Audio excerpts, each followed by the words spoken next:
Hello everyone, welcome back to easy PG learn. और आज हम करने जा रहे हैं second part of our second unit, that is जो हमने कल डिस्कस किया था कि हमने फर्स्ट पार्ट की कल वीडियो बना ली थी of acid basis and salts. आज हम उसका सेकंड पार्ट करने जा रहे हैं जिसमें हम ये वाले टॉपिक्स कवर करेंगे। आज वो फटाफट एक बार इन टॉपिक्स को देख लेते हैं जो हमें आज पढ़ने हैं।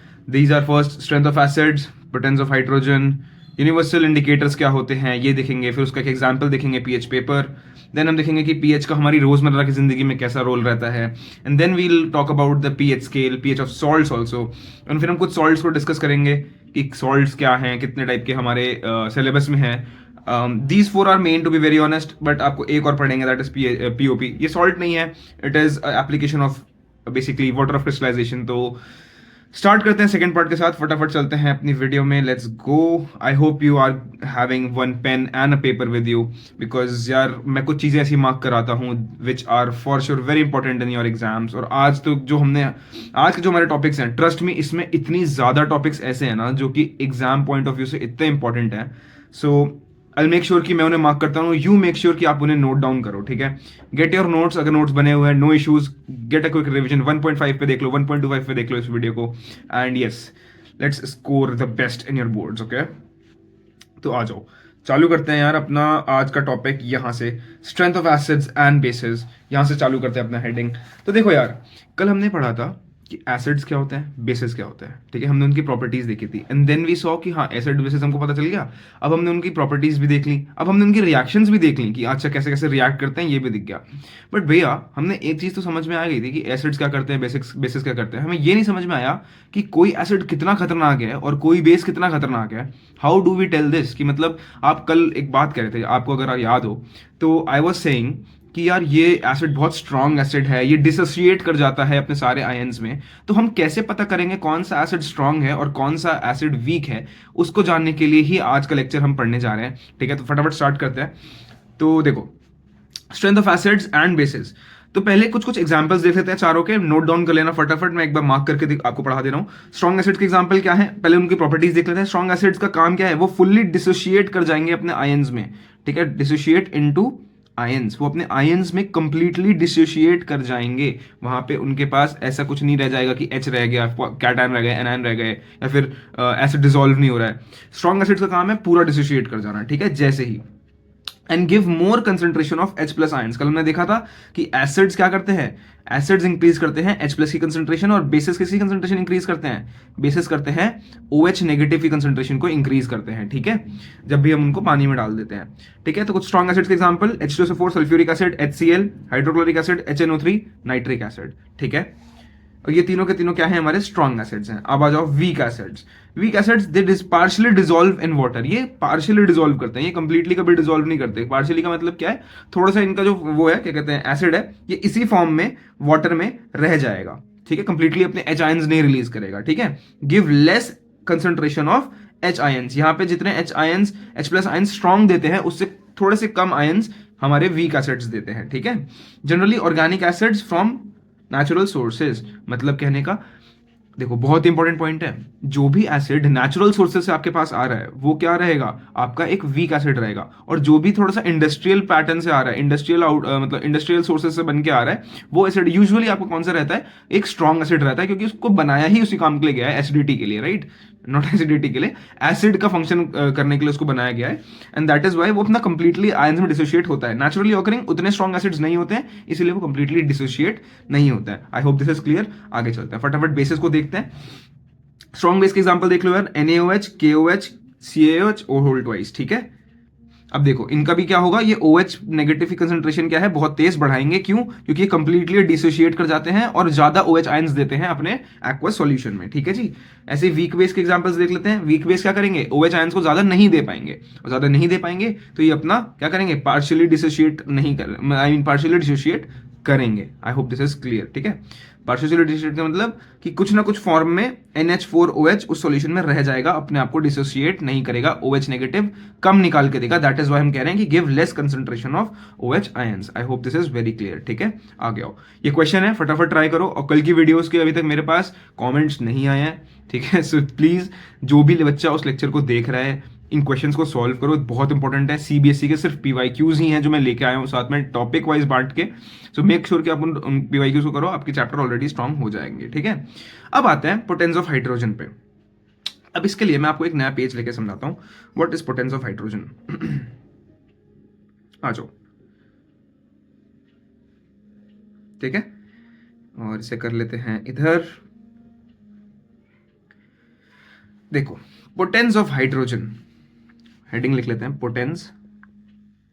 Potence of hydrogen. ये हेडिंग बहुत जरूरी है आपको समझने के लिए, this is very important for your exams, okay. मैं पेज कलर को एक काम करता हूँ, let me just do one thing, मैं पेज कलर को व्हाइट कर लेता हूँ, या दिस इज बेटर, ठीक है।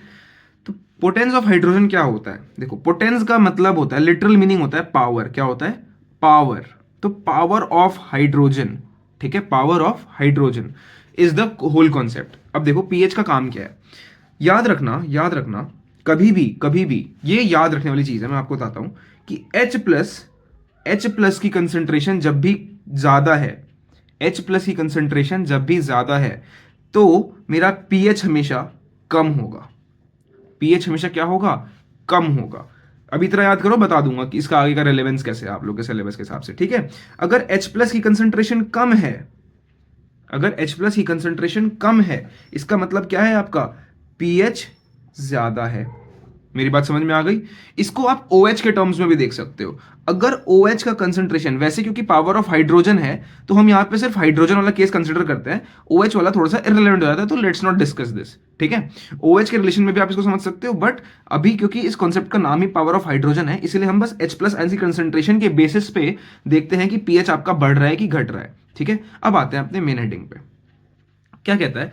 pH measures the concentration of H plus aqueous ions। मैंने क्या बताया कि पोटेंस मतलब पावर, यानी कि कितने H प्लस आयंस का कंसंट्रेशन उस एक्वस सॉल्यूशन में प्रेजेंट है, ये आपको क्या बताता है?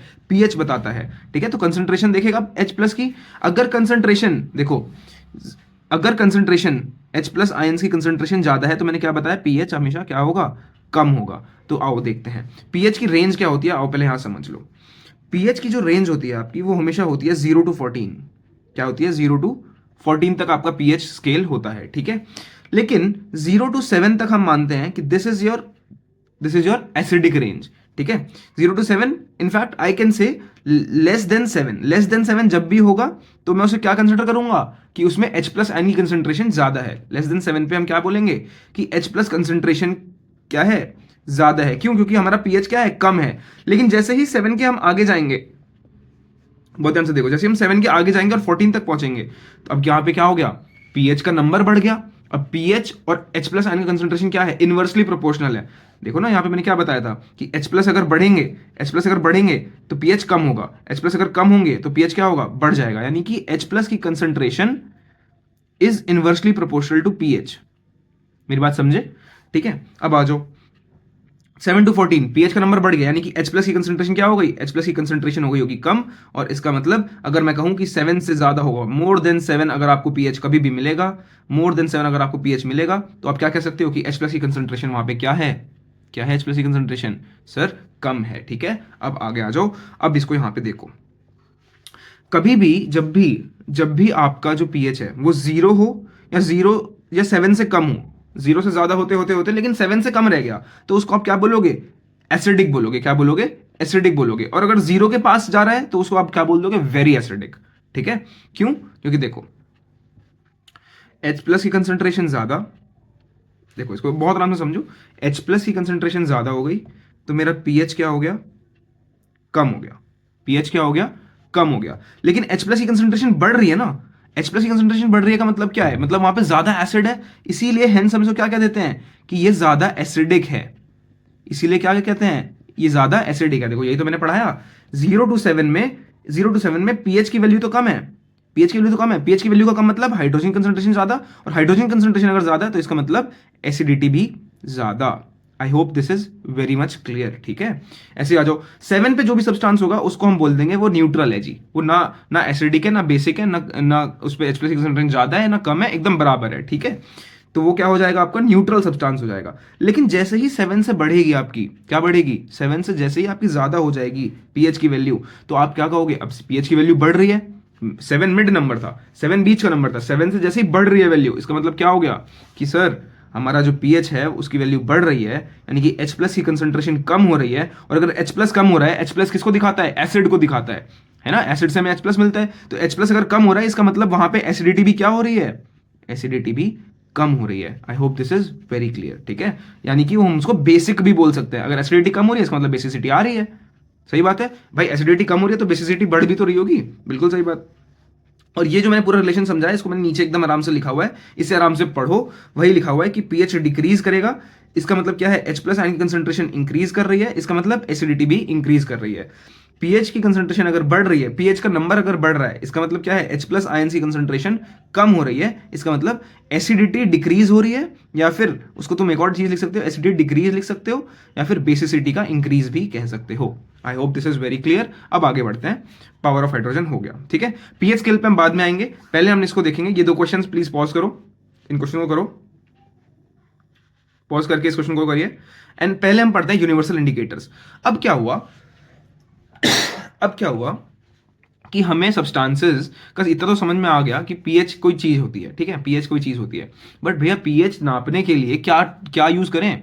दैट इज वाई हमने एक चीज बनाई जिसका नाम रखा हमने यूनिवर्सल इंडिकेटर्स। यूनिवर्सल इंडिकेटर्स का काम क्या है? यूनिवर्सल इंडिकेटर्स का सिर्फ काम यही है कि वो आपको पीएच बता दे, किसी भी चीज का पावर ऑफ हाइड्रोजन बता दे, ठीक है। अभी तक देखो तुम्हें क्या पता था? कल के लेक्चर तक अगर हम सोचें तो हम तुमको बस इतना पता था कि कोई चीज एसिडिक है, कोई चीज बेसिक है। बट इसकी मदद से तुम ये बता पाओगे कि कौन सी चीज कितनी एसिडिक है और कौन सी चीज कितनी बेसिक है, मतलब उसकी पावर भी बता पा रहे हो तुम। कल तक तुम सिर्फ एसिडिक और बेसिक क्लियर कर पा रहे थे। नाउ टुडे, आज अगर तुमने यूनिवर्सल इंडिकेटर पढ़ लिया अच्छे से, तो तुम ये बता पाओगे कि एसिड अगर ये है तो ये ज्यादा स्ट्रांग वाला एसिड है या फिर वीक वाला एसिड है। अगर ये बेस है तो ये क्या वीक वाला बेस है या फिर स्ट्रांग वाला बेस है। मेरी बात समझ में आ रही है? तो यूनिवर्सल इंडिकेटर्स के यहां पे देखो क्या लिखा है, एक ऐसा substance which detects the nature of the chemical as acid और base and measures its strength. उसकी स्ट्रेंथ भी बता देता है। ये तो बताएगा ही कि वो एसिड है या फिर बेस है, वो ये भी बता देता है कि कितने स्ट्रेंथ का है। वो ज्यादा स्ट्रॉन्ग एसिड है कि कम है, वो ज्यादा स्ट्रॉन्ग बेस है या कम स्ट्रॉन्ग बेस है। आई hope this is very clear, ठीक है। इंडिकेटर्स, यूनिवर्सल इंडिकेटर्स का ये काम है। आई hope this is very clear. अब यूनिवर्सल इंडिकेटर्स का एक आता है example, that is pH paper. इसके अंडर में आता है वो पीएच पेपर। और अब हम पढ़ते हैं पीएच पेपर को, ठीक है, या फिर तुम उसको पीएच स्केल भी कह सकते हो, ठीक है। पीएच स्केल या पीएच पेपर व्हाटसोएवर, ठीक है। इसमें पीएच स्केल में क्या है ये तुम्हें याद रखना है। थोड़ी थोड़ी चीजें इसमें याद रखनी है, मैं इंपॉर्टेंट वाला मार्क कर दूंगा। Let I explain this to you, ठीक है, उसकी टेंशन मत लो। बैटरी का एसिड बहुत ही ज्यादा एसिडिक होता है। तो देखो जीरो पे रखा है, जीरो मतलब वेरी वेरी एसिडिक, सबसे ज्यादा हाईली एसिडिक, ठीक है। उसके बाद तुम्हारे पेट में जो एसिड है, कौन सा एसिड है? Hydrochloric acid. कौन सा है? HCl। थोड़ा थोड़ा याद भी करते जाओ, ठीक है। पेट में है हाइड्रोक्लोरिक एसिड और उसका पीएच कितना होता है? 1 होता है। अब तुम सोचो 0 to 7 एसिडिक चीजें हैं, लेकिन जीरो के पास जितने होंगे वो ज्यादा एसिडिक होंगे ना, क्योंकि उसमें क्या है, पीएच का नंबर और कम हो गया। पीएच कितना हो गया? 1। पीएच 1 का मतलब पीएच का नंबर बहुत लेस है, H प्लस की कंसंट्रेशन बहुत ज्यादा है। और H प्लस की कंसंट्रेशन कौन दे सकता है? एक स्ट्रॉन्ग एसिड दे सकता है, और वो कौन सा है? HCl है, ठीक है। अब आ जाओ लेमन। लेमन के अंदर क्या होता है? सिट्रिक एसिड होता है। सिट्रिक एसिड का देखो एसिडिटी कितनी है? 2 समझ रहे हो, काफी एसिडिक हो गया, ठीक है। Vinegar. Then comes your tomato. Tomato के अंदर कौन सा होता है बताओ? टार्टरिक एसिड, टार्टरिक एसिड, या फिर आई गेस टैमरिंड होता है। अल चेक, अभी आगे जाके पढ़ेंगे, ठीक है। तो let's not right it here, आगे देखेंगे, ठीक है। कॉफी, कॉफी कॉफी भी एसिडिक होती है सर, बिल्कुल सही बात है यार। मिल्क, मिल्क भी 6 पे आता है। अब देखो चीजें जैसे जैसे 7 के पास आने लगी, तुम उनको नॉर्मल नॉर्मल मान सकते हो कि हाँ ठीक है, ये इतनी भी एसिडिक नहीं है। 5 से 6 के बीच में एग्जिस्ट करती है आपकी एसिड रेन। एसिड रेन होती है ना, जैसे बहुत दिनों तक बारिश नहीं होती, बहुत दिनों तक महानगरों में अगर बारिश ना हो, तो जब बारिश होती है तो कहते हैं कि उस बारिश में बाहर नहीं जाना। क्यों नहीं जाना? क्योंकि दुनिया भर का पॉल्यूशन ऊपर जाके स्टोर हुआ, और वो एक दिन अगर बरस रहा है तो वो पहले पहले जो बरस रहा है वो सारा का सारा गंदा पानी ऊपर से आ रहा है, तो वो एसिड रेन है, उसमें एसिडिक सब्सटेंस है, उसमें हानिकारक गैसेस हैं, SO2 SO3, वो जाके ऊपर सल्फ्यूरिक एसिड बना लेती हैं पानी के साथ, और वो एसिड गिर रहा है। तो इसलिए कहते हैं उस एसिड ड्रेन में नहीं जाना। उनका पीएच क्या होता है? अराउंड 5 या 6 के बीच में होता है, ठीक है। तो उसमें कहते हैं नहाते नहीं है, इसलिए पहली बारिश में सीजन की, ठीक है। आगे आ जाओ जी। वाटर, वाटर न्यूट्रल है, तभी हम पी रहे हैं। Cut cut cut cut cut P जाते हैं, है ना। डेली का वाटर इनटेक पूरा करा करो, 3 से 4 लीटर प्लीज। मैं भी आजकल ट्राई कर रहा हूँ, नए साल के रेजोल्यूशंस लिए हैं मैंने भी, ठीक है। चलो, ब्लड ब्लड आपका बेसिक है, ठीक है, 8 के अराउंड उसका 7.4 होता है वैसे, let me just be clear, 7.4 अगर आपकी टेक्स्ट बुक्स में लिखा होगा तो रेफर दैट, 8 मत लिखना, 7.4 लिखना, ठीक है। Baking soda comes in stomach की टैबलेट्स, पेट में जब एसिडिटी हो जाती है ना। इनो खाते हो, इनो, है ना, मिल्क ऑफ मैग्नीशिया पीते हैं हम लोग, वो सब, ठीक है। उनका क्या है, जो आपका क्या कहते हैं पीएच लेवल है वो कितना होता है, अराउंड अराउंड 10 होता है, ताकि वो अगर मान लो आपके पेट में एसिड बन गया है 5 लेवल का, तो 10 लेवल का आपको दवाई देंगे और वो बीच में आ जाएगा, अराउंड 7-7.4 के बीच में आ जाएगा, तो आप कहोगे आ हा आराम मिल गया, एसिडिटी कम हो गई। मेरी बात समझ रहे हो। Ammonia solutions, then comes your soap, आपका सोप बेसिक होता है, कल में हमने पढ़ाया था, ठीक है। Bleaching powder and also then drain cleaner, ठीक है। हार्पिक वार्पिक देखे होंगे, ये बहुत बेसिक है, ठीक है।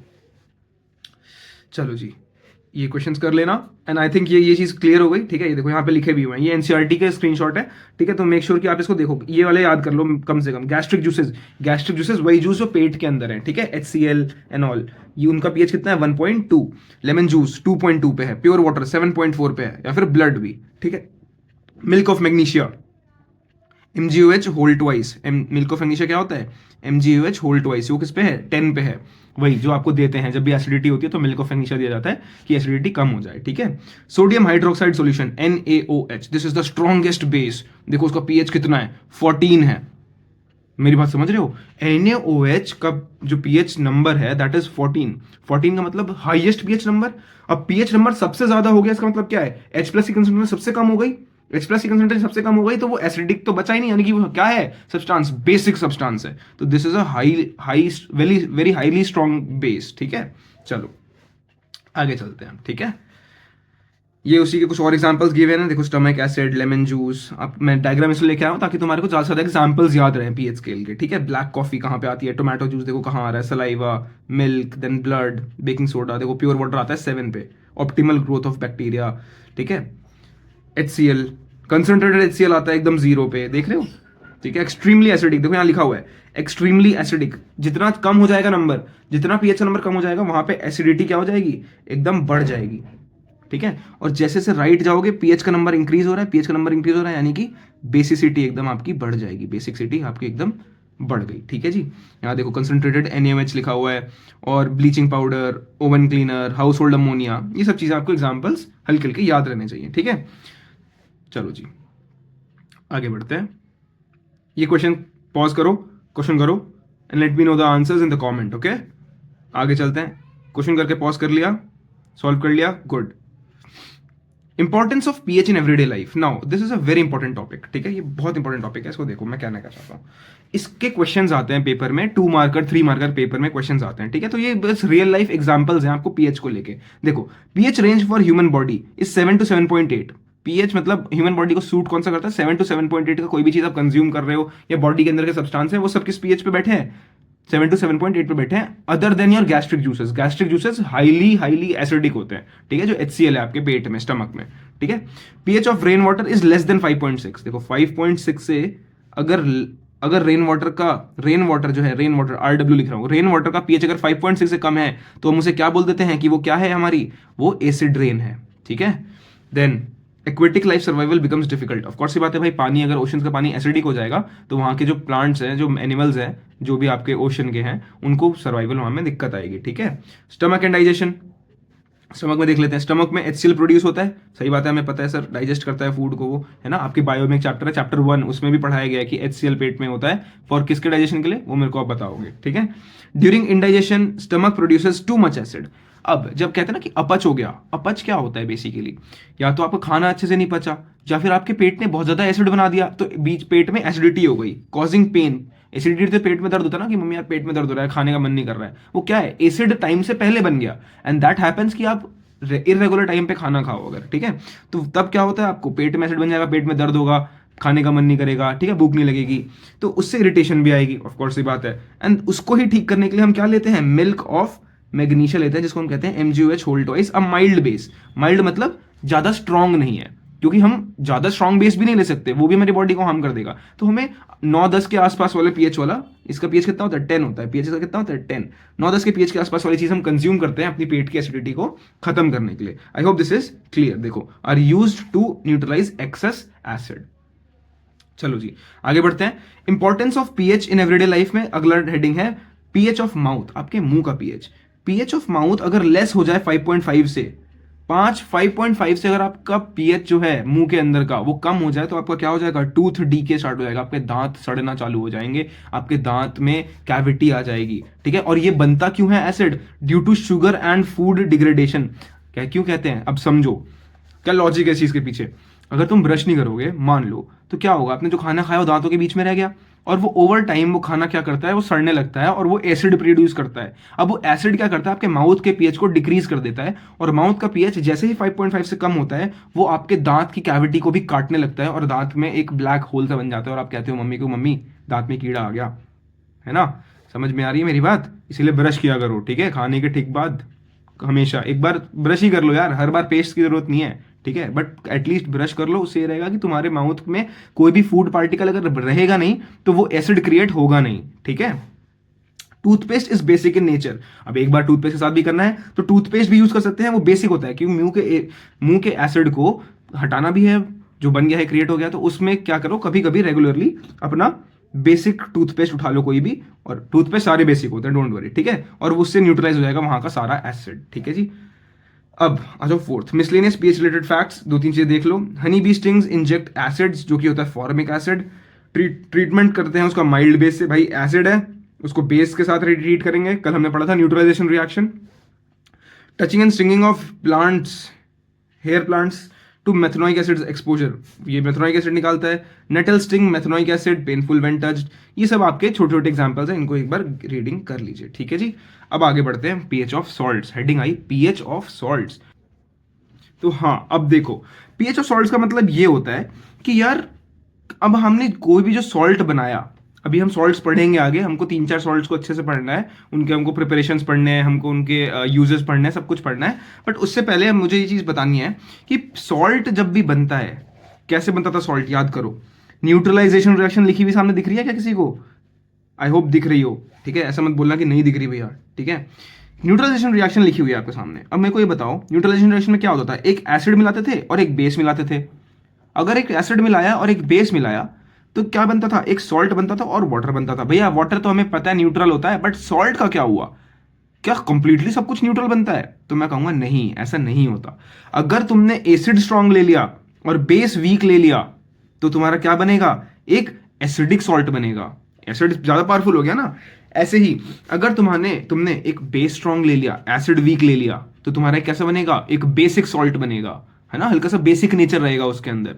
अगर दोनों वीक ले लिए तो न्यूट्रल बनेगा, अगर दोनों स्ट्रांग ले लिए तो भी न्यूट्रल बनेगा। मेरी बात समझ में आई? देखो, strong acid plus strong base neutral salt, weak acid strong base तो basic salt, strong acid weak base तो एसिडिक सॉल्ट। और उन सॉल्ट का पीएच भी देख लो। मेरी बात समझ में आ गई? अगर उनको हम सॉल्यूशन में घुला देंगे तो उस पीएच सॉल्यूशन उस सॉल्यूशन का पीएच कैसा होगा, ऐसा कुछ होगा। अगर न्यूट्रल सॉल्ट बना तो न्यूट्रल 7 आएगा, अगर बेसिक सॉल्ट बना तो उसका पीएच 7 से ज्यादा आएगा, और अगर एसिडिक सॉल्ट बना तो उसका पीएच कैसा आएगा, 7 से कम आएगा। मेरी बात समझ में आ गई? तो चलो जी आगे बढ़ते हैं। तो कुछ पीएच ऑफ सॉल्ट्स देख लो यहाँ पे, ठीक है, कि कैसे कैसे सॉल्ट्स हैं। सॉल्ट NaCl कैसा होता है, एक स्ट्रॉन्ग उससे बनता है, स्ट्रॉन्ग पेरेंट एसिड। देखो पेरेंट एसिड लिखा है, पेरेंट एसिड मतलब एक एसिड और एक बेस लिया था जिससे NaCl बना, तो वो जो एसिड लिया था उसको हम पेरेंट एसिड कह रहे हैं, ठीक है, क्योंकि उन दोनों के मिलने से ही एक ये हमारा सॉल्ट प्रिपेयर हुआ है।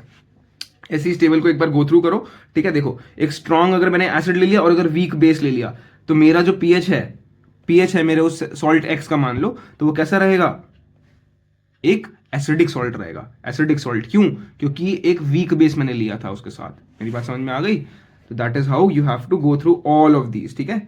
एग्जाम पॉइंट ऑफ व्यू से इतना नेसेसरी नहीं है, बट आपको पता होना चाहिए कि सॉल्ट्स का भी पीएच हो सकता है, ठीक है। कुछ कुछ इसमें से देख लेना, ठीक है। एक एक एग्जांपल याद कर लो। स्ट्रॉन्ग का एक याद कर लो, स्ट्रॉन्ग एंड वीक का एक याद कर लो, ठीक है, एंड वीक एंड स्ट्रॉन्ग का याद कर लो, एंड देन एक दोनों के वीक का भी याद कर लो, ठीक है।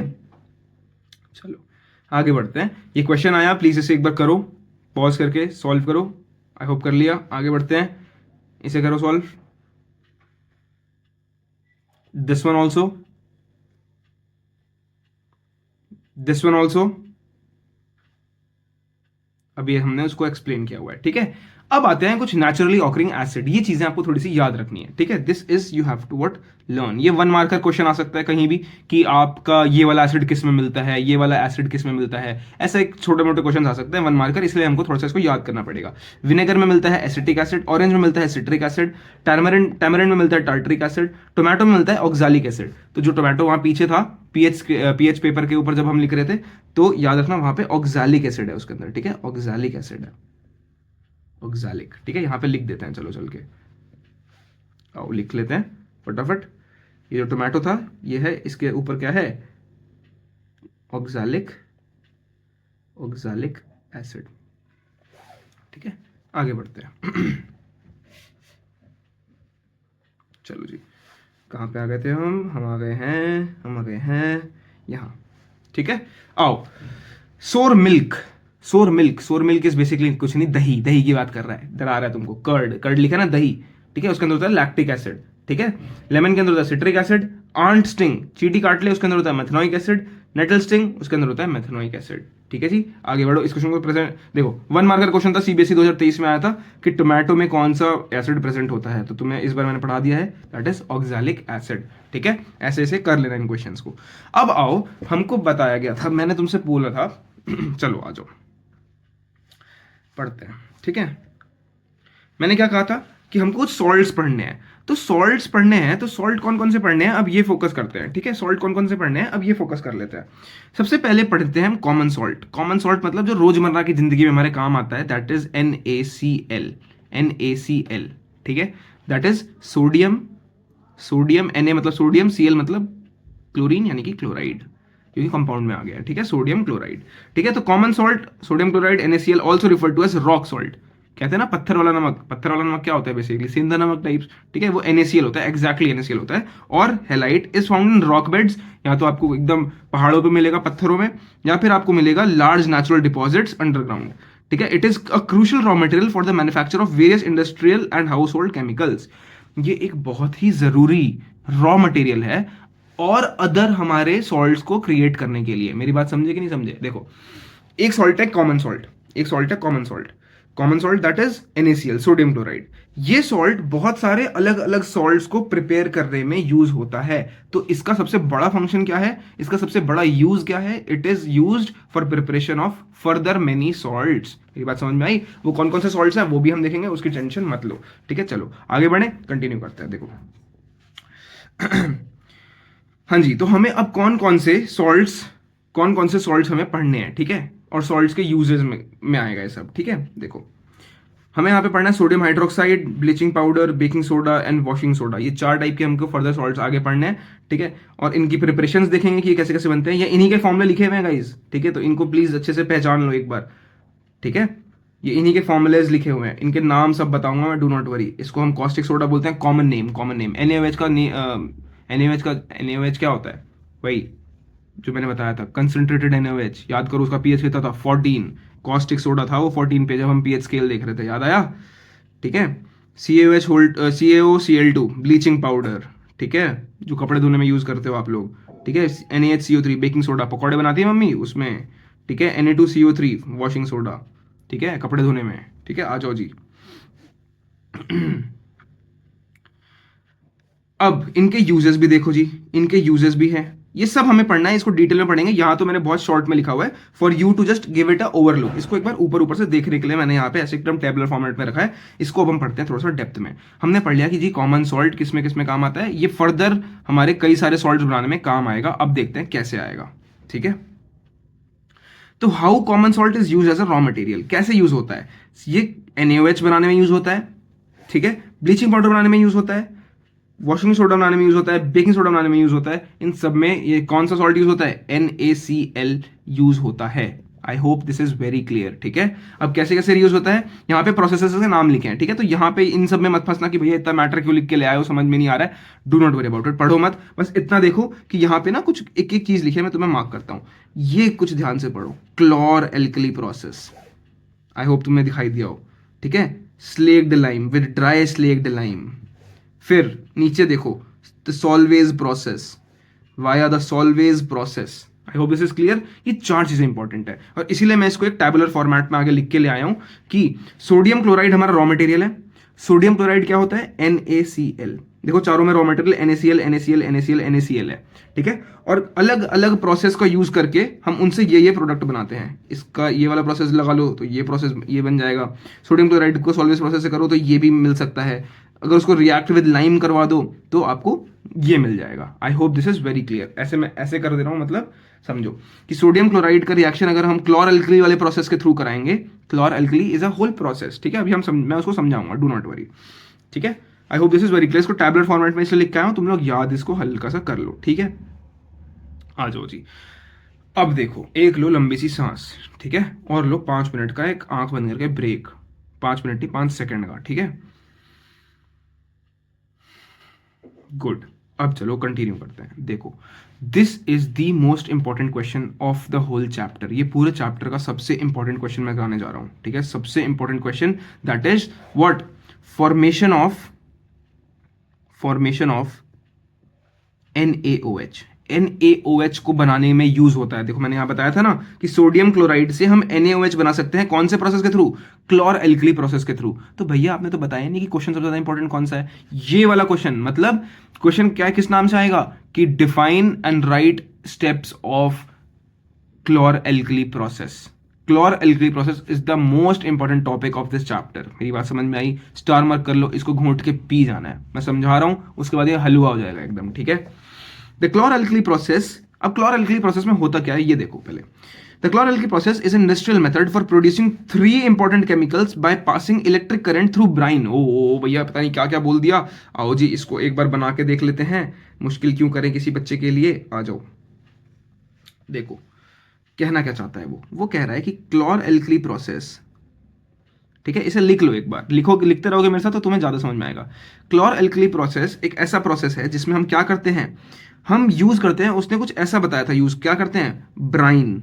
क्या यूज करते हैं? ब्राइन को हम किस में डाल देते हैं? उसमें डाल देते हैं हम इलेक्ट्रिसिटी, थोड़ी सी उसको देते हैं उस सॉल्यूशन को। ब्राइन क्या होता है ये भी बताऊंगा, इलेक्ट्रिसिटी कैसे देते हैं सब बताऊंगा, चिंता ना करो।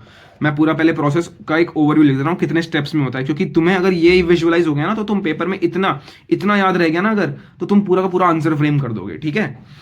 ब्राइन को इलेक्ट्रिसिटी देते हैं तो 3 इंपॉर्टेंट प्रोडक्ट्स निकलते हैं। That is your whole chlor alkali process. बस इतना सही है, इतना सही है, डू नॉट वरी, ठीक है। 3 प्रोडक्ट्स कौन कौन से होते हैं अब देखो, ठीक है। सबसे पहला जो प्रोडक्ट निकलता है that is NaOH। NaOH is the पहला प्रोडक्ट। दूसरा प्रोडक्ट जो निकलता है that is what? Cl2। And third product जो निकलता है दैट इज H2, ठीक है। ये क्या है? Sodium hydroxide. सोडियम OH लगाए तो हाइड्रोक्सिल आयन ग्रुप है तो हाइड्रोक्साइड आ गया। Cl2 मतलब क्लोरीन गैस, क्लोरीन निकलती है और हाइड्रोजन गैस निकलती है। आई होप दिस इज क्लियर, ठीक है। तो ये रहा तुम्हारा क्लोर एल्कली प्रोसेस पूरा का पूरा समअप। इसको तुम अब आओ डेप्थ में समझते हैं, ठीक है। आ जाओ। तो देखो इतना समझ में आ गया कि ये तुम्हारा पूरा क्लोर एल्कली प्रोसेस का समरी हो गया। अब आओ क्लोर एल्कली प्रोसेस को आगे पढ़ते हैं कि भैया अब जो आपने ब्राइन लिखा, ये इलेक्ट्रिसिटी दी, ये तीनों प्रोडक्ट्स निकाल दिए, ये है क्या? स्टेप वाइज बताओ। तो चलो उस पेज पे मैं जाऊंगा ही नहीं, ठीक है। हम जाएंगे एकदम आखिरी में जब हम इसका हर एक एलिमेंट समझ लेंगे, ठीक है। यहीं पे इसी पेज पे तुम्हारा पूरा का पूरा क्लोर एल्कली प्रोसेस खत्म करवा दूंगा, डू नॉट वरी, बहुत मजा आएगा। देखो याद रखो, ब्राइन, आज के बाद तुमसे कोई ब्राइन बोले तो ब्राइन क्या होता है? Concentrated solution of NaCl। मतलब नमक पानी घोल दिया और कुछ नहीं भैया, पानी में नमक मिलाया और थोड़ा सा कंसंट्रेटेड बनाया, मतलब बहुत ज्यादा नमक डाला थोड़े से पानी में, ठीक है। कंसंट्रेटेड सॉल्यूशन ऑफ NaCl, ठीक है। मतलब इसमें NaCl में क्या जोड़ दिया है हमने? बेसिकली पानी जोड़ दिया, बट इतना थोड़ा ही पानी मिलाया, क्योंकि वो हमको कैसा चाहिए था? कंसंट्रेटेड चाहिए था, थोड़ा ज्यादा गाढ़ा नमक का घोल चाहिए, ठीक है। ठीक है जी भैया, समझ में आ गया। अब इसमें तुमने दे दी बिजली, तुमने बिजली दे दी, ठीक है भैया, इसमें भी समझ में आ गया। लेकिन बिजली कैसे देते हैं? एक देते हैं इलेक्ट्रोड से, 2 इलेक्ट्रोड से देते हैं। अब 2 इलेक्ट्रोड में से एक इलेक्ट्रोड कौन सा होता है? एनोड, और एक इलेक्ट्रोड कौन सा होता है? Cathode. I hope this is very clear. अब सुनो मेरी बात, देखो ये बताओ कि क्लोरीन गैस का जो आयन होता है, Cl नेगेटिव जो आयन होता है वो कैसा होता है, नेगेटिवली चार्ज होता है ना। ये क्या है, एक एनायन है। नेगेटिवली चार्ज एनायन किस पे जाता है, अगर ये नेगेटिव चार्ज है हो रखा है, अगर इस पे नेगेटिव चार्ज है, नेगेटिव चार्ज है, तो नेगेटिव चार्ज वाली चीज किस पे जाएगी, पॉजिटिव पे, पॉजिटिव की तरफ अट्रैक्ट होगी ना, पॉजिटिवली चार्ज इलेक्ट्रोड पे जाएगी।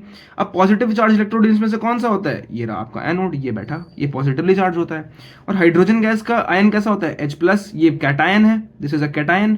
तो कैटायन क्या करेगा, कैटायन कैसा है, पॉजिटिवली चार्ज है। पॉजिटिव चार्ज हमेशा कौन से पोल की तरफ खींचेगा, कौन से इलेक्ट्रोड पे खींचेगा, जो नेगेटिवली चार्ज होता है। और नेगेटिवली चार्ज आपका कौन सा होता है, कैथोड होता है। बात खत्म। तो आपका पूरा का पूरा क्लोर एल्कली प्रोसेस खत्म हो गया। आपको क्या करना है, आपको बस ऐसे बोलना है कि ब्राइन लिया, ब्राइन क्या होता है, कंसंट्रेटेड सॉल्यूशन ऑफ NaCl, वो है, उसको पानी में मिलाया, उसका एक्वा सॉल्यूशन बनाया, एक्वा सॉल्यूशन को हमने फिर इलेक्ट्रिसिटी दी, तो उसमें क्या निकला, सोडियम हाइड्रोक्साइड निकला एक प्रोडक्ट। दूसरा प्रोडक्ट क्लोरीन कहां पे मिला हमें, हमें उस पूरे सेटअप के एनोड पे मिला क्या, क्लोरीन मिला। और उस पूरे सेटअप के कैथोड पे हमें क्या मिला, H2 गैस मिली।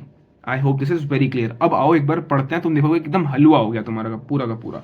ठीक है, NaCl लिया, पानी मिलाया, इलेक्ट्रिसिटी दी, NaOH बन गया, और फिर Cl2 और H2 गैस निकल गई। वही जो मैंने बोला, 3 प्रोडक्ट्स निकले, क्या क्या, NaOH sodium hydroxide, Cl2 chlorine gas and H2 hydrogen gas. ठीक है, ब्राइन, उसने बताया ब्राइन होता क्या है। देखो बस ब्राइन की डेफिनेशन दे रखी है, concentrated solution of sodium chloride in water. पानी में घोल के कंसंट्रेटेड सॉल्यूशन अगर बना दोगे, उसी को हम ब्राइन बोलते हैं। मतलब नमक पानी को ही ब्राइन बोलते हैं, बट ओनली कंडीशन इज कि वो कंसंट्रेटेड होना चाहिए।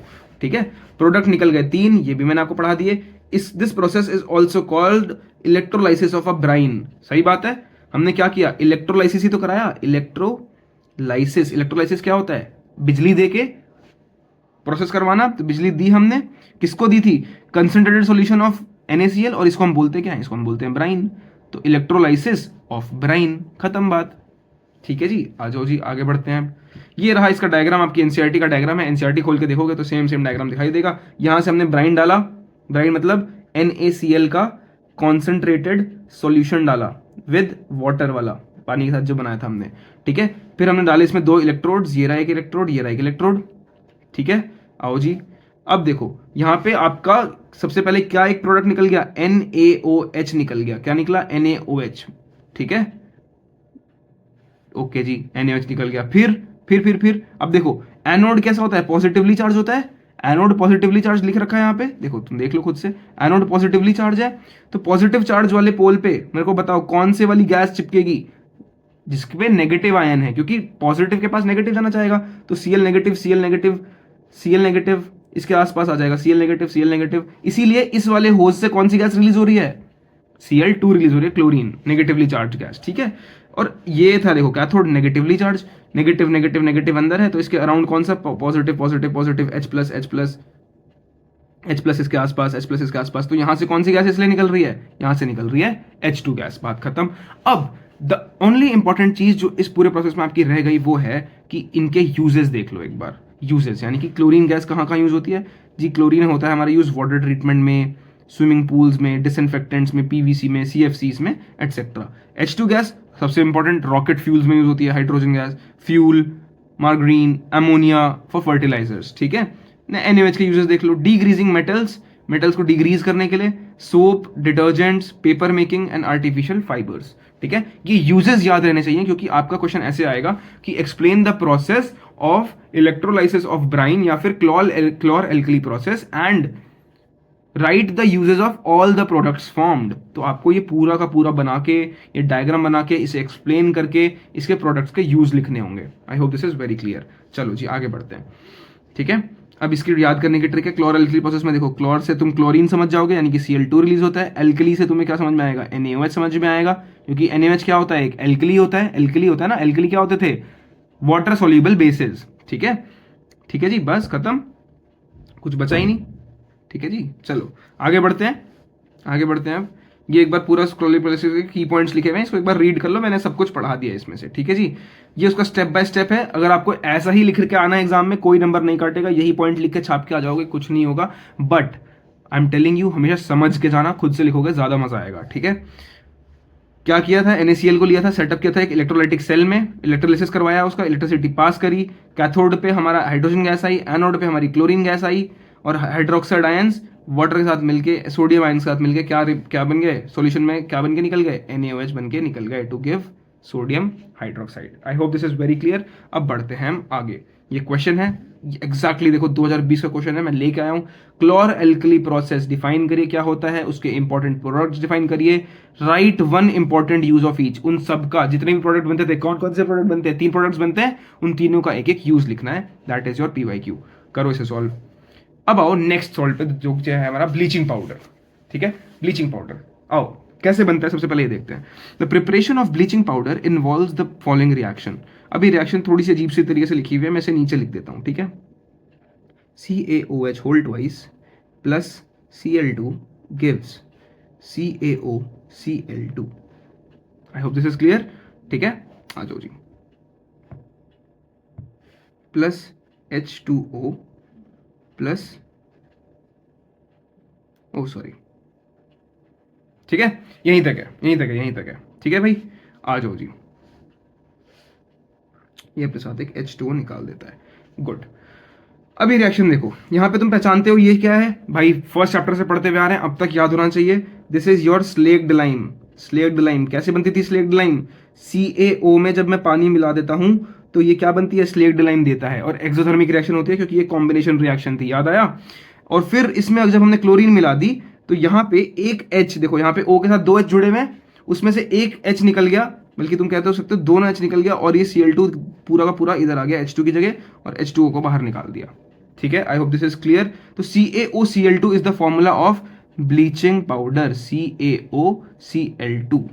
इसको हम क्या बोलते हैं, इसका एक नाम भी होता है, दैट इज कैल्शियम ऑक्सीक्लोराइड। लिख देता हूं कैल्शियम, देखो यहाँ नीचे लिखा भी हुआ है कैल्शियम ऑक्सीक्लोराइड। ठीक है, तो CaOCl2 which is also known as bleaching powder, अगर उसका साइंटिफिक नेम निकालोगे तो कैल्शियम ऑक्सीक्लोराइड निकलेगा, and everything is else the same.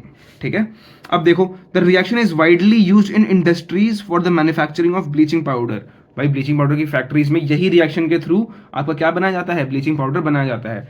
ये लिया जाता है स्लेक्ड, क्विक लाइम लेते हैं वो क्या लेंगे, क्विक लाइम लेंगे, क्या लेंगे, quick lime, CaO calcium oxide, उसको किससे मिला दिया, पानी से मिला दिया। देखो मैं हाईलाइट भी करता रहा हूं, जैसे बोल रहा हूं, CaO लिया, फिर उसको पानी में डाला, उनको मिल गया स्लेक्ड लाइम, स्लेक्ड लाइम को उन्होंने उसमें से क्लोरीन पास कराया, क्लोरीन पास करा के उन्होंने अपना प्रोडक्ट निकाल लिया, that is bleaching powder. I hope this is very clear. ठीक है जी, आगे आ जाओ, उसके यूजेस देख लेते हैं फटाफट।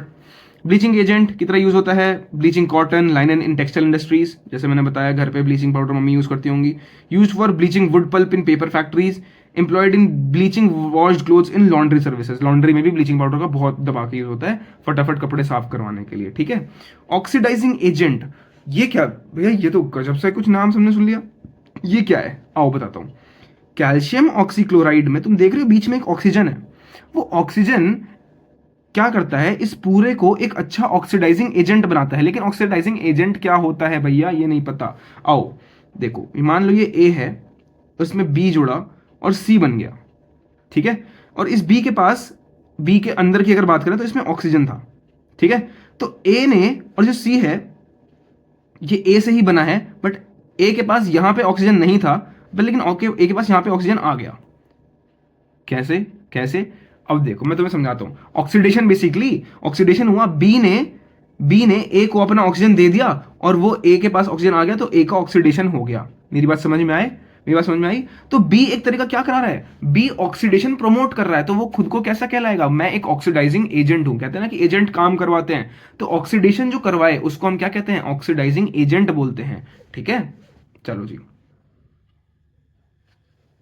चलो आगे बढ़ते हैं। Act as a powerful oxidising agent in chemical industries, chemical industries में यूज किया जाता है इसको, क्योंकि ऑक्सीजन प्रोवाइड कर सकता है किसी भी सब्सटेंस को। ठीक है, अब देखो ऑक्सीजन लेकिन कैसे प्रोवाइड करता है, बहुत ही खास तरह की ऑक्सीजन प्रोवाइड करता है, इसको कहते हैं नेसेंट ऑक्सीजन। नेसेंट ऑक्सीजन कुछ नहीं होता, उसको ऐसे लिखते हैं, ऐसे स्क्वायर ब्रैकेट्स के अंदर ऑक्सीजन लिखते हैं, दैट इज नेसेंट ऑक्सीजन। ये असल में कुछ नहीं होता है, ऑक्सीजन का अकेला एटम होता है, बस अकेला एटम, नो आयन वायन, आयन नहीं बना के देता है। नेसेंट ऑक्सीजन इज ब्रैकेट और एक आपका ऑक्सीजन का एक एटम। ठीक है, which is responsible for bleaching and its oxidising actions. Of course भाई ऑक्सीजन है तो ऑक्सीडाइजिंग उसके एक्शन होंगे ही। ठीक है, डिसइंफेक्टेंट की तरह यूज होता है, आप 2 यूजेस याद करोगे, मोर देन एनफ है। ठीक है, आगे आ जाओ। ब्लीचिंग पाउडर, उसके केसेस और उसके उसके यूजेस और यूजेस को एक्सप्लेन कर रखा है यहाँ पे, ठीक है, पढ़ लो आराम से। अब इस क्वेश्चन को सॉल्व करो फटाफट, करो करो करो, गुड, सॉल्व कर लिया। आगे बढ़ते हैं, इसका सॉल्यूशन यहाँ दे रखा है, एंड देन आ जाओ 25 वाले पे, इसको भी सॉल्व करो। ओके, आगे बढ़ते हैं, 25 का सॉल्यूशन ये रहा। अब आ जाओ बेकिंग सोडा, ठीक है, बेकिंग सोडा पे आ जाते हैं।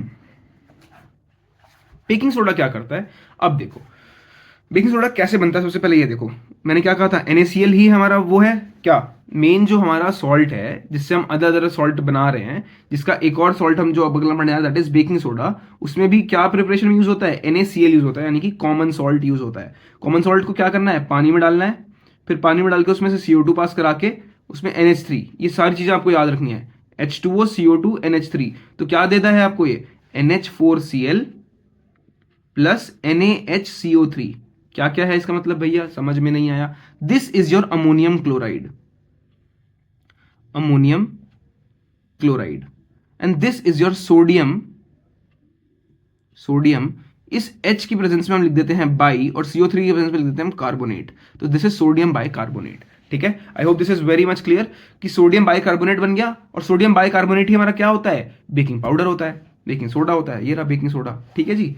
Uses of sodium hydrogen bicarbonate. अब बेकिंग सोडा के यूजेस पढ़ लेते हैं। एक ही रिएक्शन याद करनी है तुम्हें, एक ही रिएक्शन याद करनी है, ये वाली, ये देखो, NaCl में H2O मिलाया, उसमें फिर हमने CO2 मिलाया और NH3 ऐड किया, तो हमारा क्या बन गया, दो प्रोडक्ट्स निकले हमारे, that is NH4Cl and NaHCO3। Make sure कि आप ये सारी रिएक्शन जितनी भी पढ़ा रहा हूं इनको आप बैलेंस करोगे, इन्हें बैलेंस करोगे। बिना बैलेंस के अगर पेपर में लिखी तो नंबर कट जाएंगे, मैं पहले ही बता रहा हूं। प्लीज डू नॉट, इसके साथ बिल्कुल कोताही मत करना यार, थोड़ा टाइम लगा के बैठ के बैलेंसिंग सीख जाओगे इसी वजह से, ठीक है। चलो जी आगे बढ़ते हैं।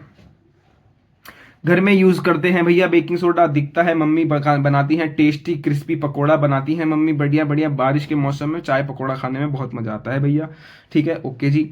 Acts as leavening agent in the food preparations making fried foods like pakoras crispy and fluffy. ये गैसेस रिलीज करता है अपने अंदर से, तो ये फूल जाता है, हमारा जो भी फूड वाला सब्सटेंस होता है वो फूल जाता है, तो इसलिए कह रहा है फ्लफी हो जाता है और क्रिस्पी हो जाता है, ठीक है। For faster cooking, soften pulses vegetables and reduce cooking time. तुमने देखा होगा खाना जब हलवाई वाले सब्जी बनाते हैं तो बेकिंग सोडा का यूज करते हैं, क्यों करते हैं, फटाफट खाना बन जाए थोड़ा, ठीक है। चलो, न्यूट्रलाइजिंग एसिडिटी, भाई अब बेकिंग सोडा है, बेकिंग सोडा है यूज एज एंटासिड, इसको एंटासिड की तरह भी यूज करते हैं। एंटासिड मतलब वही, पेट में एसिडिटी हुई जी, एसिडिटी हो रही है जी, तो उनको क्या करना है, आप बेकिंग सोडा भी उस समय यूज कर सकते हो, आप अपनी एसिडिटी भगाने के लिए, रिलीव हीट बर्न, ठीक है। And indigestion by neutralising excess stomach acid, acid को ये थोड़ा सा न्यूट्रलाइज कर देता है। इसका मतलब क्या है, तुम समझ रहे हो, अगर पेट के एसिड को, अगर पेट के एसिड को ये थोड़ा सा रिड्यूस कर रहा है, इसका मतलब ये खुद में कैसे नेचर का है, baking soda is basic in nature, very good, basic nature का है, तभी तो ये अंदर पेट के एसिड को न्यूट्रलाइज कर रहा है। चलो जी ठीक है, इतने यूजेस बहुत हैं, मोर देन एनफ है। आ जाओ नेक्स्ट हेडिंग करते हैं, वॉशिंग सोडा।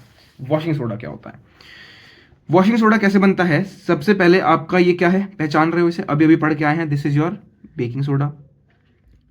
बेकिंग सोडा को पहले मैं करता हूँ हीट, तो इसमें से ये H थोड़ा सा मुझे क्योंकि अनॉय कर रहा होता है तो मैं H को निकाल देता हूँ, तो H निकल गया, मेरा सिंपल बन गया ये Na2CO3।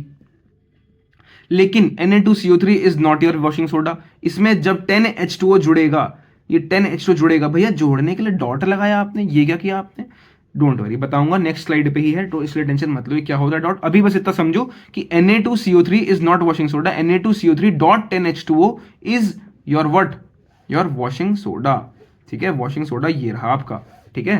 तो इसे कैसे बनाते हैं मैंने बता दिया, पहले आप क्या लोगे, बेकिंग सोडा, उसको हीट करोगे, हीट करके उसमें से आप अपना पानी निकालोगे और CO2 निकलेगा, थोड़ा सा बैलेंस करो रिएक्शन, ये जब मिल गया, अब इसमें आप पानी जोड़ दोगे, 10 H2O आप इसमें जोड़ दोगे, ऐसे डॉट लगा के दिखाओगे।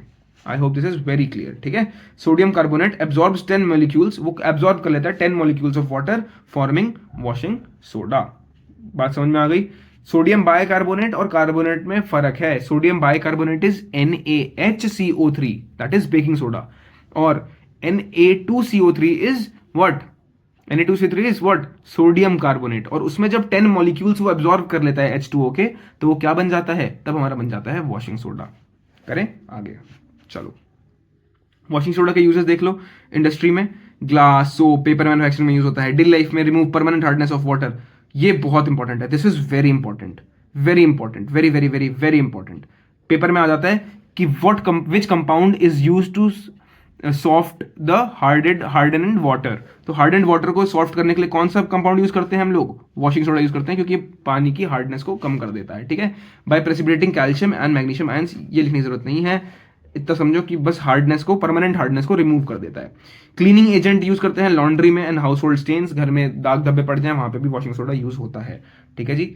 आ जाओ, ये क्वेश्चन आया, इसे सॉल्व करो, ठीक है, कर लिया, आगे बढ़ते हैं। ये क्वेश्चन आया, इसे सॉल्व करो, कर लिया। देखो क्या है, वॉशिंग सोडा कैसे प्रिपेयर होता है? सोडियम कार्बोनेट से। तो आपको सोडियम कार्बोनेट मतलब Na2CO3 के बाद वाली रिएक्शन लिखनी है, यानी कि इसमें बस आपको इतना जोड़ देना है, ये लो जी, बस इतनी रिएक्शन लिखनी थी। देखो Na2CO3 डॉट 10H2O, फिर गिव इट्स केमिकल इक्वेशन, ये केमिकल इक्वेशन दे दी मैंने, इसी को एक्सप्लेन कर दो कि क्या किया है इसने, एब्जॉर्व किया है। State this type of salt, ये कैसा सॉल्ट है। Name the type of hardness of water which can be removed by it, तो परमानेंट हार्डनेस को रिमूव करता है। ये कैसी हार्डनेस को रिमूव करता है? परमानेंट हार्डनेस को रिमूव करता है। आई hope this is very clear. अच्छा ध्यान रखो, यहाँ सोडियम कार्बोनेट लिखा था, यहाँ सोडियम बाइकार्बोनेट नहीं लिखा था। अगर यहाँ सोडियम बाइकार्बोनेट लिखा होता, अगर यहाँ सोडियम बाइकार्बोनेट लिखा होता तो तुमको यहाँ पे रिएक्शन स्टार्ट करनी होती NaHCO3 से, और इसको दिखाना होता कि तुमने हीट किया, तो क्या बना तुम्हारे पास? Na2CO3 बना, फिर इसमें और क्या क्या रिलीज हुआ? H2O और CO2 निकला। लेकिन उसके बाद तुमने इस Na2 को यूज किया यहाँ पे, और फिर तुम्हारे पे वॉशिंग सोडा क्रिएट हुआ। आई होप ये समझ में आ रहा होगा कि सोडियम बाइकार्बोनेट और सोडियम कार्बोनेट में फर्क होता है, ठीक है। ठीक है जी, अब आ जाओ लास्ट हेडिंग इस टॉपिक, सेकंड लास्ट हेडिंग इस चैप्टर की, that is water of crystallization. Water of crystallization, आ जाओ जी देखते हैं क्या होता है water crystallization. It refers to the fixed number of water molecules integrated to the crystal structure of a certain salts. अब जो सॉल्ट का स्ट्रक्चर है, कई सॉल्ट्स को ऐसे सॉल्ट्स एग्जिस्ट नहीं कर पाते, तो उन्हें क्या चाहिए होता है? वो थोड़ा सा एयर में से मॉइस्चर एब्जॉर्ब कर लेते हैं और कुछ मॉलिक्यूल्स ऑफ वाटर को अपने साथ स्टोर कर लेते हैं हमेशा के लिए, ताकि उनका क्रिस्टल का जो स्ट्रक्चर है वो मेंटेन रहे। वो उनकी प्रॉपर्टीज में भी हेल्प करता है और उसका स्ट्रक्चर मेंटेन करने में भी हेल्प करता है, ठीक है। तो देखो, मतलब कहने का कि ये एक ऐसा फिक्स्ड नंबर है, कभी चेंज नहीं होगा ये, कि मतलब किसी सॉल्ट के साथ तो 7 था, कभी किसी दिन 5 हो गया, किसी दिन 3 हो गया, ऐसे नहीं होगा। जिस सॉल्ट के साथ 7 क्रिस्टल यूज होने हैं वो उसके साथ 7 ही यूज होंगे, जिस सॉल्ट के साथ 5 होने हैं उसके साथ 5 ही होंगे, जिसके साथ 3 होने हैं उसके साथ 3 ही होंगे। आई hope this is very clear, okay. आगे आ जाओ। It is denoted by the presence of dot formula. अब मैंने कहा था ना मैं डॉट समझाऊंगा, डॉट कुछ नहीं था, वो वाटर ऑफ क्रिस्टलाइजेशन ही था। देखो पीछे वाली स्लाइड पे देखो, मैंने लिखा था ना डॉट 10H2O, यहाँ लिखा था ना, ये देखो ये रहा, ये देखो डॉट लिखा हुआ है ना यहाँ पे, Na2CO3 के बीच में और 10H2O के बीच में डॉट लिखा हुआ है। ये डॉट का मतलब क्या है? असल में ये जो 10 एक्चुअल में जो मॉलिक्यूल्स उसने एब्जॉर्ब किए वो और कहीं से नहीं किए, वो उसको किस नाम से जानते हैं? वाटर ऑफ क्रिस्टलाइजेशन के मॉलिक्यूल्स उसने एब्जॉर्ब किए, ठीक है। अब इसको वाटर ऑफ क्रिस्टलाइजेशन क्यों बोलते हैं? क्योंकि मैंने आपको बताया ये सॉल्ट को अपना क्रिस्टल स्ट्रक्चर मेंटेन करने में हेल्प करता है, इसीलिए इसको वाटर ऑफ क्रिस्टलाइजेशन बोल देते हैं, ठीक है। क्लियर हो गई बात? ये सॉल्ट के स्ट्रक्चर में और प्रॉपर्टीज को रिटेन करने में मदद करता है, ठीक है। तो कुछ प्रॉपर अच्छे अच्छे वाले देख लेते हैं। कॉपर सल्फेट क्रिस्टल्स CuSO4 के साथ 5 H2O लगते हैं, ठीक है। फेरस सल्फेट के साथ 7 लगते हैं, सोडियम कार्बोनेट के साथ 10 लगते हैं। This is what? Your washing soda only. अभी पीछे पढ़ के आ रहे हैं Na2CO3.10H2O, ये हमारा वॉशिंग सोडा ही हो गया। जिप्सम क्या होता है ये मैं आपको बताने वाला हूं, क्योंकि नेक्स्ट स्लाइड में अब हम जिप्सम के बारे में पढ़ने वाले हैं। इसमें कितना होता है यूज? जिप्सम में यूज होता है 2H2O। सिर्फ 2 मॉलिक्यूल्स ऑफ वाटर इसको चाहिए अपना वाटर ऑफ क्रिस्टलाइजेशन के फॉर्म में, ताकि अपना क्रिस्टल स्ट्रक्चर मेंटेन कर पाए। कितने मॉलिक्यूल चाहिए? सिर्फ 2 चाहिए। जिप्सम को कितने चाहिए? 2 चाहिए। चलो जी आगे बढ़ते हैं। ये क्वेश्चन आया, प्लीज क्वेश्चन करिए फटाफट। आई होप कर लिया है, आगे बढ़ते हैं। Now this comes, here it comes, the very last question of your, the very last topic of your lecture. इसको देखते हैं फटाफट। प्लास्टर ऑफ पेरिस क्या है? Plaster of Paris is nothing but gypsum at 373 degree kelvin. 373 degree kelvin मतलब भैया degree Celsius पता है, केल्विन वेल्विन कहाँ जा रहे हो यार। लेकिन मेरे भाई आप समझो, आपको पेपर में आपको 373 डिग्री केल्विन भी लिखना पड़ेगा, बिकॉज आपकी एनसीईआरटी में लिखा हुआ है, ठीक है। इसको आप भले ही अपने दिमाग के लिए, अपने दिमाग में से अगर आपको ज़्यादा दिक्कत हो रही है तो आप इसको ऐसे याद कर लो कि 100 डिग्री सेल्सियस होता है, क्योंकि 1 डिग्री सेल्सियस इज व्हाट, इसमें 1 डिग्री सेल्सियस में जब 273 ऐड कर दो तो वो केल्विन में कन्वर्ट हो जाता है। तो मैंने इस केल्विन में से इस 273 माइनस कर दिया तो वो मेरे क्या बन गए, डिग्री सेल्सियस बन गए, ठीक है। तो 100 degree Celsius is basically what, इसकी बात हो रही है कि जिप्सम को अगर मैं 100 डिग्री सेल्सियस पे रख दूं तो वही क्या किस में कन्वर्ट हो जाता है, प्लास्टर ऑफ पेरिस में कन्वर्ट हो जाता है। मेरी बात समझ में आ गई। Plaster of Paris POP appearance is white powder, ये व्हाइट क्रिकेट पाउडर है। केमिकल फॉर्मूला इज, अब देखो खुद ही सोचो, यहां पे क्या लिखा है, CaSO4 dot half H2O, half molecule. अब तुम कहोगे भैया किसी मॉलिक्यूल को मैं आधा कैसे कर सकता हूं, ये तो समझ में ही नहीं आ रहा है। देखो मैं बताता हूं, असल में ये हाफ मॉलिक्यूल नहीं होता है, this is half mole of H2O। Half mole मतलब, अब मोल तुमको याद करो, मोल कॉन्सेप्ट, अच्छा मोल कॉन्सेप्ट तो तुम लोग को पढ़ा ही नहीं है, ठीक है। तो बस इतना समझो, तुमको बस अभी के लिए हाफ लिखना है। क्लास 11th में एक हेडिंग आएगी, वो मैं अभी पढ़ाने वाला था बट मैं नहीं पढ़ाऊंगा, कंफ्यूज हो जाओगे, ठीक है। हाफ असल में वो हाफ मोल की बात हो रही होती है, ठीक है। मतलब इसमें एक में 6.022 इंटू 10⁻23 ये होता है एक मोल के अंदर इतने मॉलिक्यूल होते हैं। हाफ का मतलब हो गया इसी का आधा कर दो, 3.022 इंटू 10⁻23। इतना याद करने की जरूरत नहीं है, ठीक है। ये मैं एक्स्ट्रा नॉलेज दे रहा हूं, जस्ट इसको समझ लो, ठीक है। क्योंकि हाफ बच्चे समझते हैं भैया मॉलिक्यूल को आधा कैसे कर दिया आपने H2 को, तो उस चीज को मैं समझा रहा हूं कि 3.022 इंटू 10⁻23 मॉलिक्यूल्स अभी भी वहां पे प्रेजेंट हैं, ठीक है। तुम अब क्लास 11th में जब मोल कॉन्सेप्ट पढ़ोगे तब तुम्हें समझ में आएगा, अभी do not waste your time over this, अभी बस इतना समझो यहां तुम्हें हाफ लिखना है, ठीक है। क्योंकि आधे मॉलिक्यूल्स, हाफ मॉलिक्यूल्स उड़ जाता है। क्यों उड़ जाता है, आपने भाई 100 डिग्री सेल्सियस में से गर्म भी तो किया, तो आधे मॉलिक्यूल्स चले गए, खत्म हो गए, ठीक है, इवेपोरेट हो गए। रॉ मटेरियल क्या था, जिप्सम। जिप्सम को अभी हमने पीछे देखा था, इसका फॉर्मूला देखो, जिप्सम का फॉर्मूला क्या था, CaSO4.2H2O। CaSO4 देखो यहाँ पे रिएक्शन लिख रहा हूँ, CaSO4.2H2O को जब मैंने हीट किया, तो क्या बन गया, CaSO4 तो ऐसे कैसा ही रह गया, और डॉट हाफ H2O, क्योंकि आधा मॉलिक्यूल पानी का उड़ गया तो आधा बच गया। आई hope this is very clear, ठीक है। अब देखो बहुत इंपॉर्टेंट चीज, ये है जिप्सम, और ये क्या है आपका, this is POP. I hope this is very clear, confuse मत होना इसमें, ठीक है। केमिकल रिएक्शन मैंने आपको लिख के दे दी।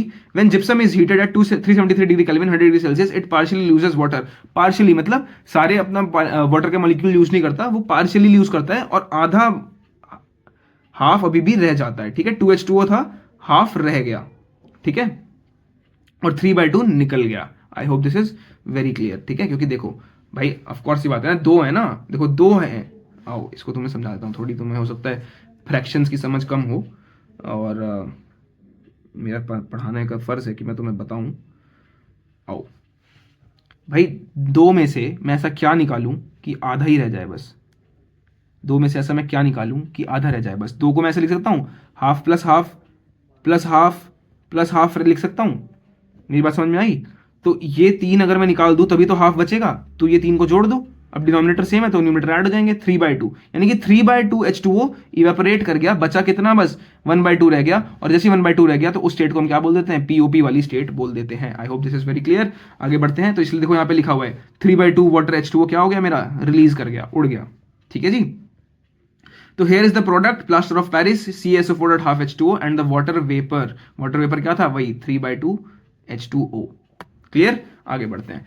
कन्वर्जन बैक टू जिप्सम, अब इसे वापस जिप्सम कैसे बनाए सर, ये बता दीजिए। तो बस यार ये जो पानी तुमने निकाला था यही पानी से वापस दे दो तो ये पूरा हो जाएगा, बात खत्म। देखो यहाँ पे क्या लिखा हुआ है, आओ यहाँ पे बता देता हूँ। आओ एक बार इस रिएक्शन को पूरा एक बार ढंग से समझ लो, ठीक है।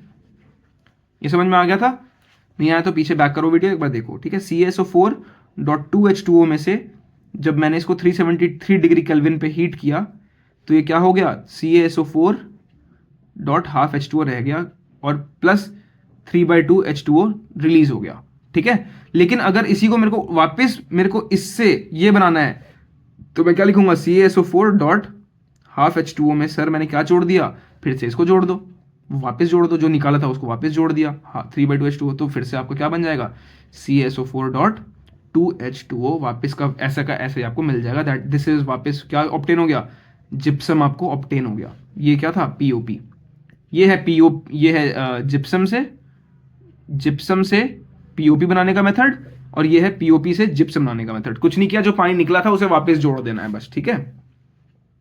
चलो जी, I hope this is very clear. अब आगे बढ़ते हैं, मेन यूजेस पढ़ लेते हैं। Making toys, decorative objects, creating smooth surfaces on wall and ceilings. Plaster of Paris कहते हैं ना कि अरे जी घर पे भी पीओपी का काम चल रहा है। पीओपी का काम क्या चल रहा है? वो पंखे के चारों तरफ डिजाइन बनाते हैं वो लोग आके, वो पीओपी ही होता है, ठीक है जी। In construction and interior design में यूज होता है। Surgical cast, immobilization of fractured bones. अरे अरे भैया ये तो बहुत ही रिलेटेबल हो गया, हम तो बहुत खुराफाती बच्चे हैं। हड्डी टूट जाती है, फ्रैक्चर चढ़ता है, तो जो पट्टी के ऊपर एक लेयर लगा रहे होते हैं वो एक पेस्ट की, वो क्या होता है असल में? पीओपी होता है, प्लास्टर ऑफ पेरिस ही होता है, ठीक है। वो असल में जो आपके हाथ पे लगा रहे होते हैं वो CaSO4.12H2O ही होता है, ठीक है। जो आपके हाथ के चारों तरफ वैसे ऐसे लगा रहे होते हैं ना, फिर एक लेयर बांधते हैं पट्टी की, फिर उसको लगाते हैं, तो आपके फ्रैक्चर्ड बोन्स को ठीक करता है। क्यों? क्योंकि वो एक टाइम के बाद बहुत सॉलिड हो जाता है। उसकी एक प्रॉपर्टी है कि वो बहुत सॉलिड हो जाएगा, और सॉलिड हो जाएगा तो आपका हाथ हिल नहीं पाएगा, और आपका हाथ हिल नहीं पाएगा तो आपका हाथ हील करेगा तो आपकी हड्डी बन जाएगी, वापस जुड़ जाएगी, ठीक है। चलो, making artistic material for decoration, ये मैंने आपको बता दिया। की पॉइंट्स क्या क्या है? Plaster of Paris is derived from gypsum, सही बात है। जेंटल हीटिंग कहते हैं इसको, जेंटल हीटिंग। 100 डिग्री सेल्सियस को भी जेंटल कह रहे हैं, देख लो। 100 डिग्री की चीज को 100 डिग्री पे गर्म कर रहा है तब भी कह रहे हैं जेंटल है, क्या लिखना पड़ेगा आपको, ठीक है। इट सेट्स क्विकली, बहुत जल्दी सेटल डाउन होता है ना, देखो ना प्लास्टर लगाते हैं आधे घंटे बाद ऐसे पत्थर हो जाता है वो एकदम, ठीक है। When mixed with water and hardens by refining its crystal structure with water, जैसे उसको पानी देते हैं तो वो अपना क्रिस्टल स्ट्रक्चर बहुत हार्ड कर लेता है, ठीक है जी। Widely use in art construction, ये चीजें मैंने पढ़ ली। अब हम इसको करते हैं आगे। ये क्वेश्चन सॉल्व करो, ठीक है। The chemical formula for plaster of Paris is, plaster of Paris का पूछ रहा है, जिप्सम का नहीं पूछ रहा है। प्लास्टर ऑफ पेरिस को आप बनाते हो कैसे? जिप्सम से बनाते हो 373 डिग्री केल्विन पे हीट करके, ठीक है। तो जिप्सम का फॉर्मूला नहीं पूछ रहा है, प्लास्टर ऑफ पेरिस का पूछ रहा है। तो जब हीट कर दिया तो पानी निकल जाता है, यानी कि बस ये हाफ वाला है, पीओपी हाफ वाला होता है, तो ये आपका सी वाला करेक्ट हो गया, ठीक है। Question 30 and that is all. आपका यूनिट ये खत्म होता है। प्लीज मेक श्योर कि आप इस चैप्टर को बहुत ही अच्छे से प्रिपेयर करो। कई चीजें इसमें याद करने वाली हैं, बट मैंने कोशिश करी है कि इसको मैं कंप्लीटली समझाऊं। पीएच वाला टॉपिक बहुत इंपॉर्टेंट है, ब्राइन वाला टॉपिक, क्लोर एल्कली प्रोसेस वाला टॉपिक बहुत इंपॉर्टेंट है, and then comes acid and bases की जो रिएक्शंस हैं उन वो बहुत इंपॉर्टेंट है। क्या बचता है? जिप्सम वाले क्वेश्चंस बहुत इंपॉर्टेंट है, इनकी रिएक्शंस एक मार्क्स में आ जाती हैं। एंड एक बार मैं देख लेता हूं कुछ और जो आपका जो बहुत इंपॉर्टेंट आपको बता दूंगा मैं, ठीक है। Power of hydrogen, potence of hydrogen वाला टॉपिक, पीएच पेपर वाला टॉपिक बहुत इंपॉर्टेंट है। उसमें एग्जांपल्स कि 1 पीएच पे के अराउंड क्या चीज होती है, 2 पीएच के अराउंड क्या चीज होती है, 7 के अराउंड प्योर वाटर और ब्लड होता है, 14 पे चले जाओ तो NaOH का कंसंट्रेटेड सॉल्यूशन होता है। ये सारी चीजें उसके लिए इंपॉर्टेंट है। तो I hope this unit is now clear to you. I want कि आप सब लोग इस यूनिट को बहुत अच्छे से प्रिपेयर करो, और जहां भी डाउट आए please let me know in the comment section. मेरे को अप्रोच कर सकते हो एट माई इंस्टाग्राम ID अनुभव Singh 2610, that is my official Instagram ID of easy PG learn. And please मेरे को आप मेल करके पूछ लो, जैसी मर्जी वैसे कर लो, ठीक है। बट प्लीज यार, बोर्ड्स आ रहे हैं 2026, एक महीना रह गया है, let's not forget the goal. हम कर सकते हैं, ठीक है, हम कर सकते हैं। खुद से ही बोला करो, मैं कर सकता हूं, मैं कर सकता हूं। सुबह उठा करो ना यार, और कुछ नहीं, फोन उठाना छोड़ दो यार अब, ठीक है। पहले अपने आप को लेके बैठो, ठीक है, 2 मिनट शांत रहो, डीप ब्रीदिंग करो, और खुद से पहले ये बोलो कि yes I can do this. मेरी बात समझ में आई? I hope this is very clear and this was all from my side guys. I hope कि आप इसके सारे क्वेश्चंस प्रैक्टिस करोगे। डू नॉट वरी, मैं एक PYQ की सीरीज अलग से लेके आ जाऊंगा if you request me for that. And also make sure कि आपने जो पॉइंट मैंने जहां जहां बोला है कि ये इंपॉर्टेंट है एग्जाम के लिए, प्लीज आप उसे अच्छे से याद करना। And all the best for your boards and I will see you with the next one. Thank you and bye bye.